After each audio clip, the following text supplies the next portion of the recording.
Uhali gani mtazamaji wa TVE, karibu katika taarifa ya habari, tukujuzia yaliyojiri tuliokuandalia kutoka chumba cha habari. Mimi ni Miriam Mlaponi, nitakusomea habari za kitaifa. Habari za kimataifa zitasomwa na Roman Shirima na habari za biashara zitasomwa na Godwin Mawanja. Karibu hadi tamati. Kifuatacho ndani ya TVE habari.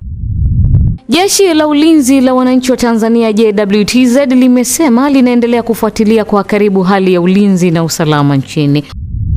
Katika biashara, Tume ya Madini yaagizwa kuongeza viwanda vya kuchakata. Na katika habari za kimataifa, mwili wa Raila Odinga wawasili jijini Nairobi, wa Kenya waulaki na maziko kufanyika Jumapili.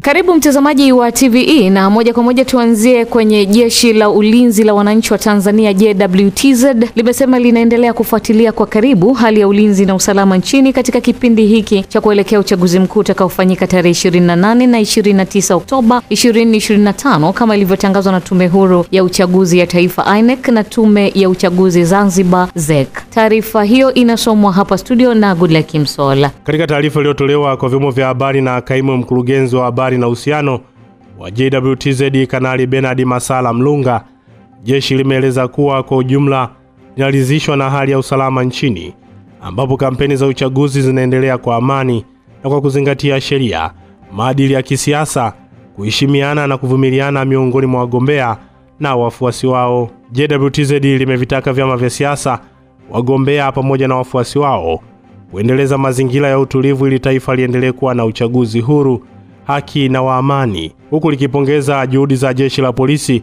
pamoja na vyombo vingine vya usalama nchini kwa kusimamia vyema hali ya usalama katika kipindi hiki muhimu kwa taifa.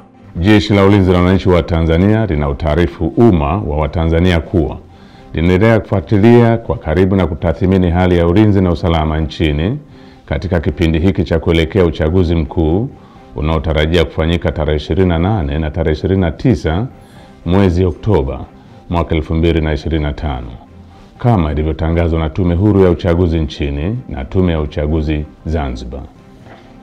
Kwa ujumla, Jeshi la Ulinzi la Wananchi wa Tanzania linaridhishwa na hali ya usalama iliyopo nchini katika kipindi hiki ambacho vyama vya siasa vinaendesha kampeni zao kwa kuzingatia matakwa ya kisheria, kuheshimiana na kuvumiliana kunakooneshwa kupitia kwa wagombea wao wa ngazi za urais, ubunge na udiwani.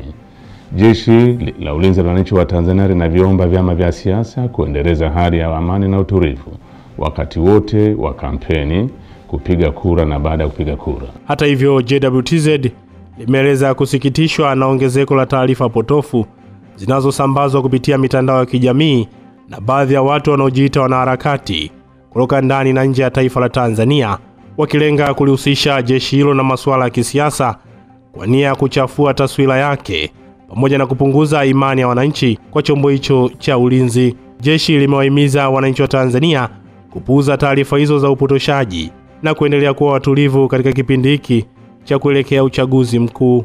Jeshi la Ulinzi la Wananchi wa Tanzania linaomba umma wa Tanzania kupuuza machapisho au taarifa ambazo zimekuwa zikionekana kwenye mitandao ya kijamii. Wananchi wanakumbushwa kuwa taarifa zote zinazorihusu Jeshi la Ulinzi la Wananchi wa Tanzania zitatolewa na makao makuu ya jeshi kwa utaratibu rasmi na mawasiliano ya Jeshi la Ulinzi la Wananchi wa Tanzania na umma. Jeshi la Ulinzi la Wananchi wa Tanzania likiwa sehemu ya vyombo vya ulinzi na usalama vyenye dhamana ya ulinzi nchini, linapenda kuhakikishia Watanzania wote hali ya amani, usalama na utulivu katika kipindi hiki cha kuelekea uchaguzi mkuu, wakati wa uchaguzi na baada ya uchaguzi mkuu. Asante sana Goodluck Msola kwa taarifa hiyo. Mgombea wa urais wa Jamhuri ya Muungano wa Tanzania kupitia Chama cha Mapinduzi CCM, Daktari Samia Suluhu Hassan amesema maboresho makubwa ya huduma za afya mkoani Kagera, ikiwemo kuimarishwa kwa huduma za kibingwa katika hospitali ya rufaa ya mkoa huo, yamepunguza kwa kiwango kikubwa rufaa za wagonjwa kwenda nje ya mkoa. Akizungumza Alhamisi Oktoba 16, 2025 katika mkutano wa kampeni uliofanyika uwanja wa Kaitaba, Bukoba mjini, Daktari Samia amesema kuwa kwa sasa hospitali hiyo ina hudumu wagonjwa wa rufaa 478,000 ikilinganishwa na wagonjwa 128,305 mwaka 2021, ongezeko la wagonjwa 349,697 linaloashiria kuongezeka kwa imani ya wananchi kwa huduma za afya ndani ya mkoa. Nikianza na sekta ya maendeleo ya jamii, Sitakwenda kusema zahanati na vituo vya afya na nini. Niseme hayo tumefanya na tutaendelea kufanya katika kipindi cha miaka 5 ijayo. Lengo ni kuhakikisha kila mwananchi anakuwa karibu na huduma ya afya katika eneo alipo. Na kwenye eneo alipo likishindikana aende katika ngazi za juu, lakini apate huduma za afya. Sasa kwa upande wa mkoa, kama ilivyosemwa hapa, tumefanya maboresho kwenye hospitali ya rufaa ikiwemo uwepo wa huduma za kibingwa, na matokeo yake tumeanza kuyaona.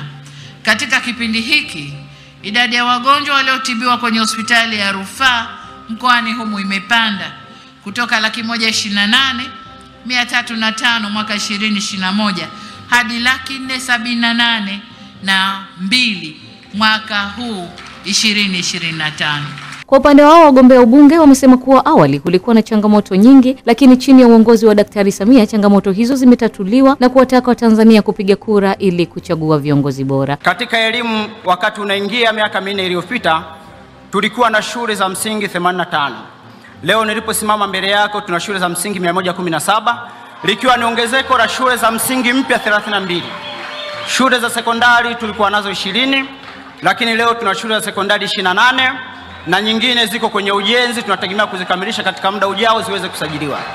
Lakini ndugu mgombea, pia tumepokea chuo cha VETA, ujenzi unaendelea na umeshavuka 40%. Kipekee ni kushukuru kwa ajili ya hayo. Lakini pia nikigusa katika sekta ya afya, tulikuwa hatuna hospitali ya wilaya kabisa. Leo tumekwisha pokea jumla ya bilioni 2 na milioni 400. Ujenzi wa hospitali leo unaendelea, lakini tayari inatoa huduma ya kuwahudumia wananchi wa Biharamulo. Mheshimiwa Mwenyekiti na mgombea wetu wa Chama cha Mapinduzi, mimi nimesimama hapa kwa niaba ya wanawake wa mkoa wa Kagera. Wanawake wa mkoa wa Kagera hatuna cha kukulipa. Umefanya maendeleo mengi katika mkoa wetu. Umeleta mabadiliko katika sekta ya afya, umeleta mabadiliko katika sekta ya elimu, umeleta mabadiliko katika sekta ya barabara na nishati na kadhalika. Mheshimiwa mgombea wetu, sisi wanawake wa Kagera kwa ujumla tunasema tunaishi na Samia. Samia oye!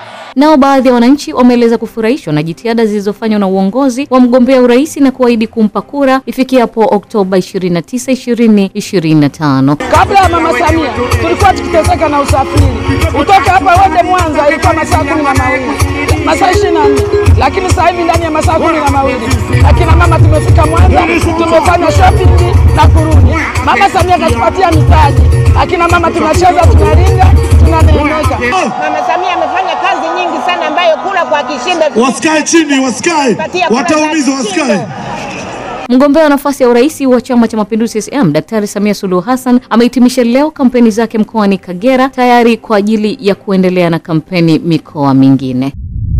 Makamu wa Rais wa Jamhuri ya Muungano wa Tanzania, Daktari Philip Mpango amesema suala la utunzaji wa mazingira na mabadiliko ya tabia nchi linapaswa kupewa kipaumbele katika uendelezaji na ukuzaji utalii ili kuepukana na kuvurugika kwa ekolojia na hatari dhidi ya ustawi wa shughuli za utalii. Gula Kimsola anatueleza zaidi. Makamu wa Rais ametoa wito huo wakati akizindua jengo la makumbusho ya eneo la hifadhi ya urithi wa kijiolojia la Ngorongoro Rengai lililopo Karatu mkoani Arusha, ambapo amesema kutokana na uharibifu wa mazingira inashuhudiwa mwingiliano baina ya wanyamapori na binadamu ambao unapelekea athari kubwa zaidi, vikiwemo vifo na uharibifu wa makazi pamoja na mazao. Aidha, makamu wa rais ametoa rai kwa Wizara ya Maliasili na Utalii nchini kupitia bodi ya wakurugenzi pamoja na management ya mamlaka ya hifadhi ya Ngorongoro kuhakikisha miundombinu ya makumbusho hayo inaweza kutunzwa na kutumika kwa muda mrefu kama ilivyokusudiwa. Dr. Mpango ameitaka mamlaka ya hifadhi ya Ngorongoro kufanya jitihada za makusudi kushirikisha jamii inayozunguka eneo hilo katika shughuli mbalimbali za uhifadhi wa eneo hilo, zikiwemo zile za kimila pamoja na tamaduni zake. Mchango wa sekta hii ni takriban 17% ya pato la taifa. Aidha, kufuatia janga la uviko 19 kati ya mwaka 2019 hadi 2020, sekta hii iliathiriwa ambapo idadi ya watalii nchini ilishuka kwa takriban 59% kutoka watalii 1,527,230 mwaka 2019 hadi watalii 620,867 mwaka 2020. Hata hivyo, serikali ilichukua hatua mbalimbali za makusudi ili kuhakikisha inaboresha huduma za utalii, ikiwemo kutengeneza filamu 2 maarufu. Ya kwanza ni ile ya Tanzania The Royal Tour ya mwaka 2022 ambayo Mheshimiwa Rais yeye mwenyewe aliiongoza. Lakini ya pili ni Amazing Tanzania ya mwaka jana 2024.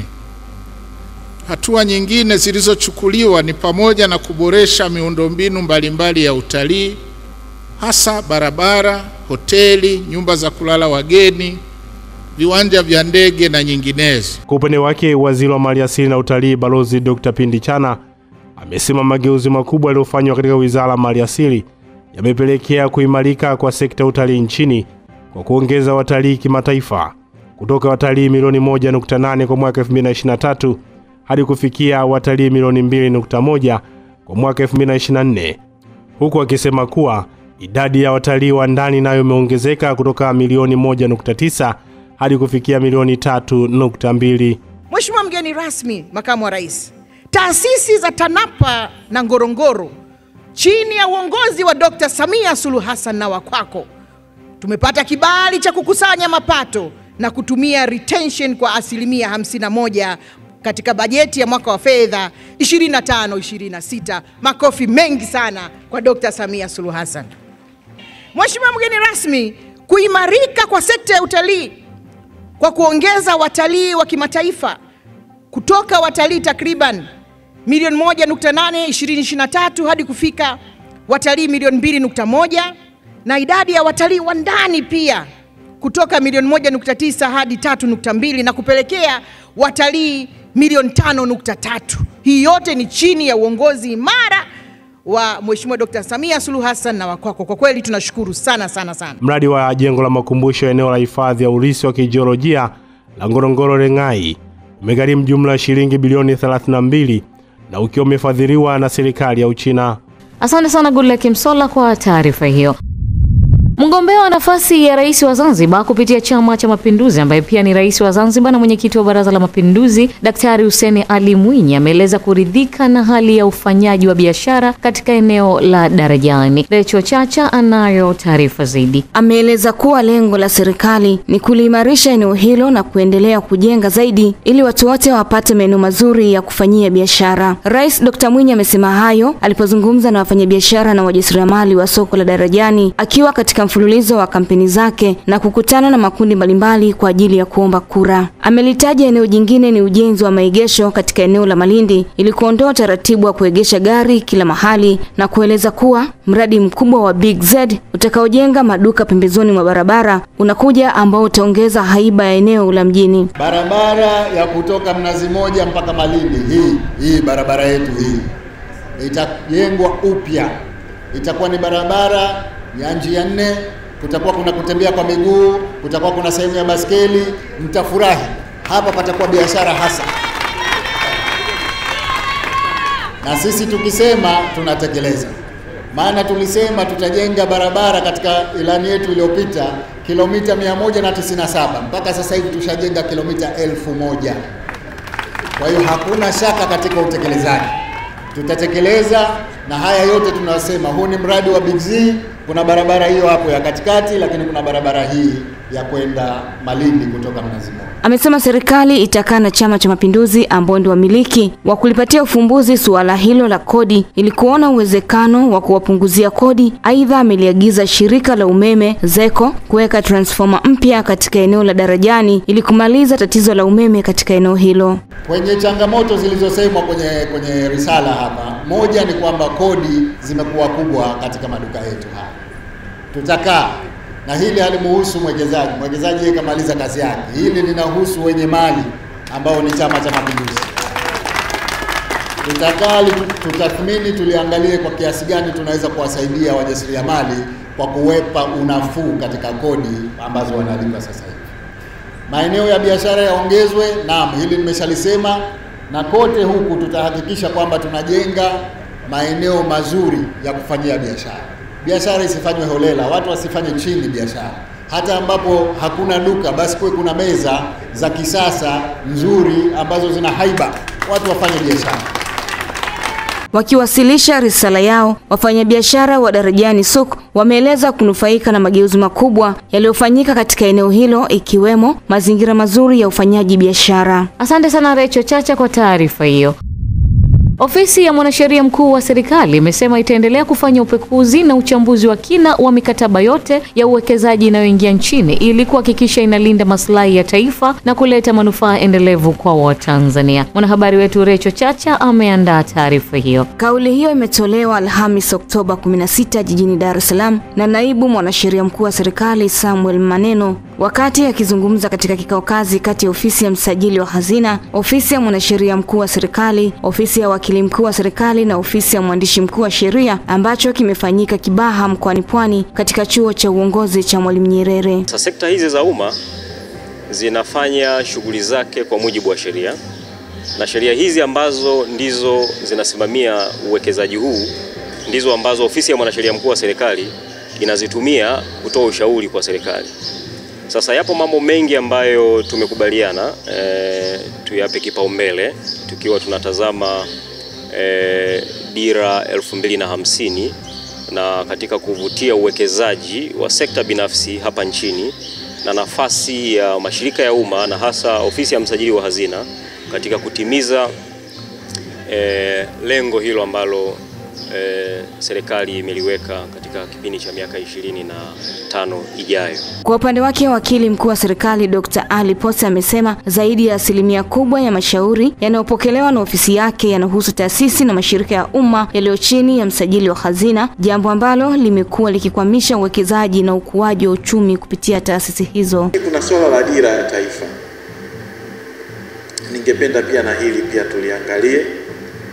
Sisi ni wanasheria, dira ya taifa hatuwezi kuiepuka, lakini hatuwezi kutimiza dira ya taifa kama nchi yetu itabugubikwa na mashauri au kesi mbalimbali. Zile trilioni za mapato ambazo nchi yetu inatarajia kuzipata, lazima tuzipate ukiwa nje ya migogoro au ikiwa migogoro ambayo inasuluhishwa kwa njia mbadala. Naye Msajili wa Hazina Nehemia Mchechu amesema vikao hivyo vitakuwa endelevu na vitafanyika kila mwaka kwa lengo la kuhakikisha uwekezaji nchini unazingatia sheria, uwazi na tija, hasa kupitia taasisi na mashirika ya umma yanayosimamiwa na serikali. Wale wakuu wa vitengo vya sheria kwenye mashirika yetu au wakurugenzi ni extended team, ni timu ya ziada ya Ofisi ya Mwanasheria Mkuu wa Serikali. Kwa wanawajibika kuhakikisha kwamba wanatekeleza kazi, lakini wakienda sambamba na miongozo iliyopo kwenye Ofisi ya Mwanasheria Mkuu. Lakini la pili, taasisi zote kwa kuwa ziko chini ya Ofisi ya Msajili wa Hazina, manake board management pamoja na hao watendaji wakuu, na sisi tuna nafasi ya ku-access moja kwa moja kwa wenye viti na wakurugenzi wakuu. Ndio maana tunakutana hapa pamoja ili pia sisi tunakuwa ni daraja. Kwa hiyo kuna mambo ambayo mwanasheria mkuu anaweza akaenda moja kwa moja kwa wakuu wa vitengo vya sheria, wakurugenzi, lakini pili kwa mahusiano haya manake na sisi tunatumia daraja letu kama wasimamizi wa hizo taasisi kuhakikisha kwamba mambo ambayo ni hatarishi ya kisheria au mambo ambayo yanaenda kulinda interest zetu za kisheria yanawasilishwa kwa uharaka, yanahitaji usiri kwa usiri mkubwa, lakini kwa ufanisi mzuri sana. Kikao hicho ambacho kimeongozwa na kauli mbiu isemayo nafasi ya wadau wakuu wa sheria serikalini katika kulinda uwekezaji wa umma kimeelezwa kuwa na umuhimu katika kuhakikisha mikataba ya uwekezaji inazingatia maslahi ya umma na kulinda uchumi wa taifa dhidi ya mikataba isiyo na tija. Asante sana Rachel Chacha kwa taarifa hiyo. Moto ambao unadaiwa kuwashwa na watu ambao mpaka sasa bado hawajafahamika umeteketeza hifadhi ya msitu wa Mlima Mhandeni huko wilayani Handeni mkoani Tanga na kusababisha uharibifu wa baadhi ya miundombinu ya huduma za kijamii iliyopo kwenye msitu huo. Taarifa zaidi Elizabeth Kilonzo kutoka Handeni Tanga inaarifu.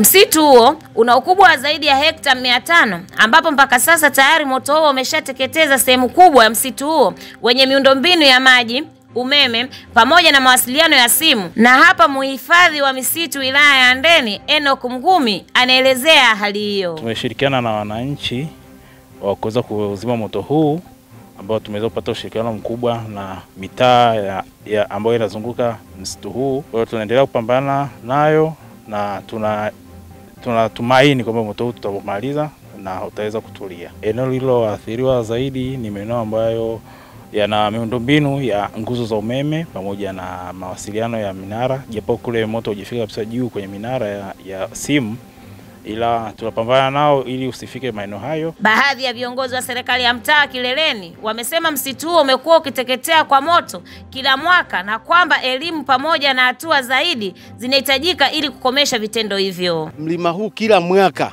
mwezi wa 9 na wa 10 unatupa adhabu na viongozi wetu kwa ajili ya kuzima moto, wakiwa na viongozi wa TFS wanakuja, tunapambana mpaka tunauzima. Jana moto ulizuka na umewashiwa juu kabisa ya mlima na watu wakapambana ukazimwa. Leo tena saa 6 umewashwa tena. Ni watu ambao wanahitajika kupatiwa elimu kubwa sana, lakini watu hao pia kiwa kweli ni wahujumu uchumi wa nchi yetu. Lakini pia ni maeneo ambayo yapo jirani na kama hivi tenki la maji ambalo ndo tunatarajia baada ya muda kidogo liweze kusambaza maji katika halmashauri nzima na wilaya nyingine jirani. Kiukweli hali hii ikiendelea, kwanza kabisa vyanzo vya maji vitapotea na Handeni tutakuwa na changamoto kubwa sana ya maji. Kama tunavyofahamu kabisa kwamba tunapokuwa tunatunza mazingira ndipo tunahifadhi pia vyanzo vya maji. Hata hivyo, baadhi ya wananchi wa wilaya ya Handeni wameomba hatua za kisheria zichukuliwe kwa wote watakaobainika kuhusika na vitendo hivyo vya uchomaji wa msitu huo. Huku tumewekewa tenki la maji. Sasa kama tumeshawekewa tenki la maji hivi anavyochoma moto, na maana miti kwanza pia inaathirika na wanyama wanaathirika. Na tenki la maji pia kama tumekosa pale, je, maji tutapata hapa Handeni? Na maana hatutapata maji. Na maana tutateseka sisi katika maji, wakati serikali umepambana tuweke katika vyanzo vya maji tupate maji katika wilaya hii. Asante sana Elizabeth kwa taarifa hiyo. Wizara ya Afya nchini imesema tatizo la magonjwa ya kinywa na meno limekuwa changamoto miongoni mwa jamii, hususan kundi la watu wazima ambao 76.5% wanaelezwa kukumbwa na tatizo la meno kuoza, huku pia ikiwa inakabiliwa na uchache wa wataalamu wabobezi katika magonjwa hayo. Goodluck Msola anayo taarifa zaidi. Akizungumza katika kongamano la 15 la wataalamu wa afya ya kinywa na meno, kongamano ambalo limeandaliwa na Chuo Kikuu cha Afya na Sayansi Shirikishi Muhimbili MUHAS, Katibu Mkuu Wizara ya Afya Dr. Seif Shekarage amesisitiza wataalamu hao wataendelea kutumia matokeo ya tafiti kupata suluhu ya matatizo ya kinywa na meno, huku akisisitiza serikali itaendelea kuwekeza katika upande wa miundombinu na wataalamu ili kuweza kutibu matatizo hayo. Suala la tiba ya meno na kinywa itakuwa ni miongoni mwa huduma ambazo zitatolewa katika bima ile ya afya kwa wote itakapoanza utekelezaji wake. Kwa hiyo kikubwa hapa ni kwamba ni kutoa wito kwa jamii kwamba swala zima la afya ya kinywa na meno sio swala la kupuuza, sababu meno ni kiungo ambacho ni muhimu sana, ambacho kinatusaidia kujenga afya zetu. Tunatafuna chakula, tunakunywa, tunafanya kila kitu. Chakula kile kinachotafunwa na meno ndio ambacho kitakaposagwa tumboni ndio kinatusababisha tuwe na afya zetu, tuweze kutembea. Kwa hiyo ni vyema sana kuzingatia ule ushauri unaotolewa na wataalamu katika kulinda afya zetu za kinywa pamoja na meno. Kwa upande wake, mkurugenzi msaidizi huduma za kinywa na meno kutoka Wizara ya Afya Dr. Baraka Nzobwa amesema tatizo la magonjwa ya afya ya kinywa na meno bado ni tishio kwa jamii kubwa, ambapo 68% ya watu wazima nchini wametajwa kuwa na matatizo ya ugonjwa wa fizi, watoto wakiwa ni 57%, huku changamoto kama vile meno ya kahawia, mpangilio mbaya wa meno pamoja na meno kuoza ikiwa bado ni kikwazo miongoni mwa jamii. Tunaona kabisa changamoto ya matatizo ya kinywa na meno ni kubwa sana. Lakini pia kwa takwimu tulizonazo kabla ya mwaka 2021 ni 10% tu ya Watanzania waliokuwa wanaenda kwenye vituo vyetu vya afya walikuwa wanazibwa meno yao. Lakini kutokana na uwekezaji ambao serikali imeifanya kupitia Wizara ya Afya na utashi na utayari wa rais wetu, sasa hivi tuna 42% ya Watanzania wanaziba meno yao kuliko kung'oa. Na msimamo wa Wizara ya Afya tunasema kabisa kwamba dawa ya jino bovu sio kuling'oa bali ni kulitibu. Kwa hiyo tunatoa wito watu waje kwenye vituo vyetu kuanzia ngazi ya hospitali za rufaa ya hospitali ya taifa, za kanda, mikoa, wilaya na vituo vya afya ambako matibabu yapo. Kwa upande wake, kaimu makamu mkuu wa Chuo Kikuu cha Afya na Sayansi Shirikishi Muhimbili MUHAS, Profesa Emmanuel Barandia, pamoja na mkuu wa shule ya afya ya kinywa na meno kutoka MUHAS, Profesa Ferdinand Mabula Machibia, wamesema katika kongamano hilo wataalamu hao watajadili na kuja na mapendekezo ambayo yatawasilishwa serikalini, ikiwemo njia mpya ya matibabu ya magonjwa ya kinywa na meno. Tunapofanya makongamano haya tunawashirikisha watafiti, lakini watunga sera na wadau tofauti wa afya. Kwa hiyo utakuta wahusika wote wanakuwa pamoja, wanasikiliza majibu ya matafiti, lakini pia wanakuwa na mpango kazi wa jinsi ya kuendelea baada ya kutoka hapo. Na imekuwa na matokeo makubwa sana. Kwa mfano, ugonjwa wa sickle cell tuliweza kupitia kongamano kama la hili kuhakikisha dawa muhimu sana ya hydroxyurea inapatikana kwa wagonjwa wa sickle cell disease. Hata hivyo, pamoja na changamoto hiyo ya magonjwa ya kinywa na meno, bado idadi ya wataalamu wa magonjwa hayo nchini ipo chini, kwani kwa mujibu wa Wizara ya Afya kuna jumla ya madaktari bingwa bobezi wa kinywa na meno wapatao 100, huku uhitaji wa nchi ukiwa ni madaktari 300. Asante sana Goodluck Msolla kwa taarifa hiyo. Benki ya Dunia imeahidi kuiwezesha Tanzania kuwa kitovu cha uzalishaji wa nishati ya umeme itakayotumiwa na nchi za Afrika ili kulinda usalama wa kiuchumi na uzalishaji wa bidhaa katika kipindi kifupi kijacho, pamoja na kuongeza thamani ya mradi wa treni iendayo kasi SGR ili iweze kuwanufaisha wananchi na wawekezaji katika korido ambayo miundombinu ya treni itapita. Zaidi tuungane na Recho Chacha. Ahadi hiyo imetolewa na makamu wa rais wa Benki ya Dunia anayesimamia kanda ya Afrika Mashariki na Kusini, Dr. Ndiame Diop, alipokutana na kufanya mazungumzo na ujumbe wa Tanzania unaongozwa na Katibu Mkuu wa Wizara ya Fedha Dr. Natu Elmari Mwamba kwenye mikutano ya mwaka ya Shirika la Fedha la Kimataifa IMF na Benki ya Dunia inayofanyika jijini Washington DC nchini Marekani. Dr. Diop amesema kuwa Tanzania ni nchi iliyojaliwa kuwa na vyanzo muhimu vya kuzalisha nishati na kwamba uzalishaji wa nishati utakaofanyika utakuwa na manufaa kwa uchumi wa Tanzania kwa kufanya biashara ya kuuza umeme kwenye nchi nyingine. Kwa upande wake, Katibu Mkuu wa Wizara ya Fedha Dr. Natu Elmari Mwamba ameshukuru benki hiyo kwa kuiwezesha Tanzania kutekeleza miradi mingi ya kimkakati inayochochea ukuaji wa uchumi wa nchi na maendeleo ya wananchi kwa ujumla. Amesema kuwa ahadi iliyotolewa na Benki ya Dunia katika kusaidia utekelezaji wa miradi mikubwa ikiwemo SGR, nishati, kilimo, afya, elimu na ujenzi wa miundombinu italeta mageuzi makubwa ya kiuchumi na kijamii nchini Tanzania katika ukanda wa Afrika kwa kuongeza kasi ya utekelezaji wa shughuli za uzalishaji mali na kukuza ajira kwa wananchi hususan vijana. Lingine ambalo tulilozungumza ni kwamba wanapendelea kwamba tushirikiane kwenye miradi mikubwa ambayo inaweza ikaleta kuonesha impact yake. Kwa hiyo kimoja ambacho tumekuwa tukizungumza na ni kwamba tunakifanyia kazi ni mradi ambao unaweza ukajumuisha mifumo mingi ya usafiri.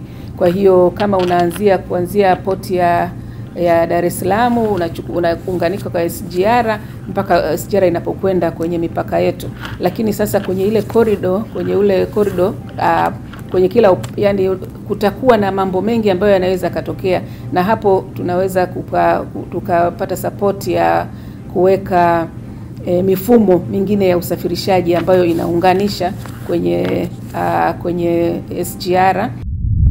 Mkuu wa mkoa wa Dar es Salaam Albert Chalamila amefanya ziara ya kutembelea kituo kikuu cha kuzalisha umeme TANESCO kilichopo Ubungo jijini Dar es Salaam pamoja na vituo vya kupoza umeme vya Mabibo na Mbagala, ikiwa ni katika kukagua uwekezaji mkubwa uliofanywa na serikali kwenye sekta ya umeme, ambapo wamehakikishia wananchi kuwa swala la kukatika kwa umeme jijini humo linakwenda kuwa historia. Mrisho Mapeo ameandaa taarifa zaidi. Akizungumza jijini Dar es Salaam wakati wa ziara hiyo, Chalamila amesema katika jiji la Dar es Salaam pekee, serikali imewekeza takriban shilingi trilioni 1.3 kwenye sekta ya umeme. Hivyo suala la kukatika umeme jijini humo si kwa sababu ya upungufu wa umeme, bali ni maboresho tu ya miundombinu, hususan baada ya Rais Dr. Samia kukamilisha ujenzi wa bwawa la kuzalisha umeme la Mwalimu Julius Nyerere. Aidha, Chalamila amewataka wananchi wa jiji hilo kushirikiana na serikali katika kulinda miundombinu ya shirika la umeme isiharibiwe ili kuendelea kuvutia wawekezaji kuja kuwekeza nchini, kwani shughuli zote za kiuchumi na uwekezaji zinahitaji uimara kwenye sekta ya umeme. Leo tumeonyeshwa mradi hii kwamba ni si chini ya bilioni 125. Wengi nikakuta wanaona nasema hapa tu. Hapana. Kuna transformer kubwa imefungwa pale ndani. Na transformer zingine hizi hapa na majengo haya mnayoyaona. Ni kwamba Mheshimiwa Rais baada ya kumaliza bwawa la Mwalimu, changamoto kubwa ilibaki sasa, umeme uliozalishwa unakwenda wapi? Lazima zitengenezwe njia za kusafirishia umeme uliotoka kwenye kuzalishwa, na lazima pia tutengeneze njia za kusambazia umeme kuja kwako Mtanzania. Kwa hiyo haya yote ni maandalizi ya kuhakikisha kwamba umeme kuja kwako unakufikia vizuri, hauna madhara na upo tayari kwa ajili ya matumizi. Kwa upande wake, naibu mkurugenzi mtendaji wa shirika la umeme nchini TANESCO upande wa usambazaji wa umeme, mhandisi Athanasius Nangali, ameeleza namna ambavyo serikali mkoani humo ilivyoongeza uwekezaji kwenye uzalishaji umeme, huku mkuu wa wilaya ya Ubungo wakili Albert Msando akisema uwekezaji wa umeme uliofanyika umekuwa na manufaa kwenye kuboresha maisha na kuongeza ajira kwa vijana. Tumeongeza wigo wa kusambaza umeme kwa wananchi. Hii maana yake inakaribisha uwekezaji mkubwa zaidi kwenye sekta ya viwanda na sekta ya viwanda vidogo vidogo na vikubwa, na kwa wananchi pia kwenye kuhakikisha kwamba wanatumia umeme. Na hii inaondoa tatizo lile lililokuwepo la umeme katika kutokana na kuwa na miundombinu ambayo ni midogo. Sisi hapa wilaya ya Ubungo mradi huu una faida nyingi, lakini kwa haraka Mheshimiwa Mkuu wa Mkoa, vijana wetu wamepata fursa ya kufanya kazi hapa katika mradi huu. Shirika la umeme TANESCO kwa kushirikiana na mwenyekiti wamekuwa wakitoa taarifa kuwajulisha wananchi kwa nafasi ambazo zinapatikana hapa na vijana wetu wanaweza kuzifanya, na hilo limefanyika kwa uhakika kabisa. Kwa hiyo mradi huu una faida kubwa. Mgombea udiwani wa kata ya Nyakungu wilayani Geita Elias Ngole amemwomba mgombea ubunge wa jimbo la Geita mjini Mhandisi Chacha Wambura kusaidia katika kufanikisha ujenzi wa barabara ya kutoka Buhalahala kuelekea Nyakato yenye urefu wa kilomita 8 kutokana na kuwepo kwa msongamano mkubwa wa vyombo vya usafiri katika eneo hilo. Taarifa na Joel Maduka kutoka Geita inaarifu zaidi. Ngole amesema barabara hiyo pamoja na ile ya kutoka Nyankumbu kuelekea Nyanguku zitachangia kwa kiasi kikubwa kuboresha huduma kwa wananchi na kuimarisha shughuli za kiuchumi katika kata hiyo. Ngole ameongeza kuwa kata hiyo inahitaji barabara bora kutokana na umuhimu wake wa kiuchumi kwa wakazi wa maeneo hayo, wakiwemo wafanyabiashara wadogo na wakulima wanaotumia njia hizo kusafirisha mazao yao. Nahitaji sana barabara kilomita 8 ya kutoka Buhalahala kwenda Nyakato. Twende tukaweke kiwango cha lami nyepesi, na sababu ninazo. Sababu ya kwanza ni kwamba barabara ile ina mwingiliano mkubwa sana wa magari mazito. Lakini sababu ya pili, wananchi wa Nyanguku tunajenga stendi mpya pale Magogo. Toka hapa kwenda Magogo ni kilomita 12. Akipita Nyankumbu ni kilomita 24. Afike Nyankumbu kuitafuta Magogo ni kilomita zingine zaidi ya 8. Kufuatia maombi hayo, mgombea ubunge wa jimbo la Geita mjini Mhandisi Chacha Wambura ameahidi kwamba endapo atachaguliwa hatahakikisha barabara zenye changamoto zinajengwa ili wananchi waweze kupata huduma kwa urahisi. Tunafungua hizi barabara, kuna barabara ya Mwagimaji Igenge, kuna ile Lemero Isanya nini?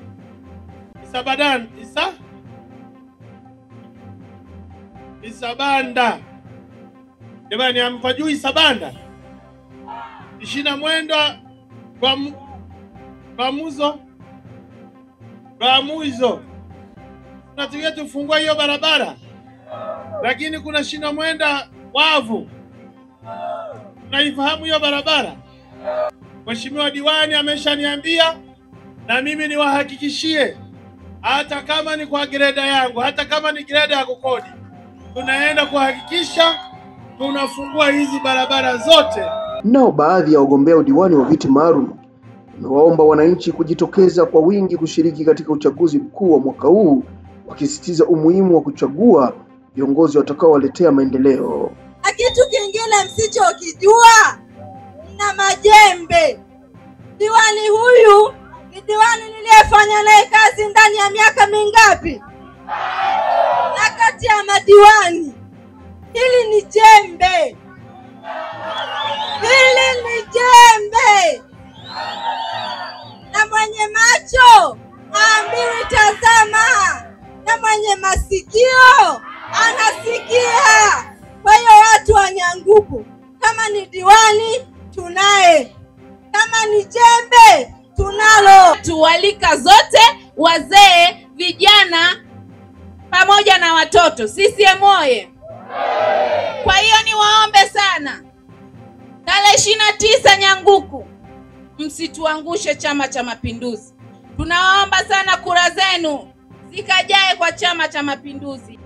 Wagombea hao wamesema ushirikiano wa wananchi katika uchaguzi ujao ni muhimu ili kuhakikisha wanapata viongozi watakaosimamia maendeleo ya kweli katika jamii, hususan katika sekta ya miundombinu, afya na elimu ambazo zimekuwa na changamoto kubwa katika maeneo mbalimbali ya wilaya ya Geita. Asante sana Joel Maduka kwa taarifa hiyo. Mtazamaji, hii ni taarifa ya habari. Mimi ni Miriam Mlaponi, tupate mapumziko mafupi kisha tutaendelea na taarifa ya habari. Kifuatacho ndani ya TVE habari. Tume ya Madini yaagizwa kuongeza viwanda vya kuchakata.